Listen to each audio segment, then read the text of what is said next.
Hi, today I'll show you how to remove battery from Canon EOS 1300D. So let's open this, and here we have battery. So to take it out, we need to push this gray thing away, and our battery pops out.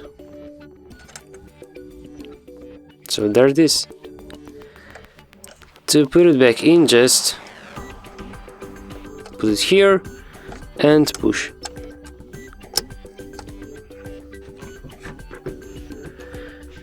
Thanks for watching, press like, subscribe to our channel, and see you next time.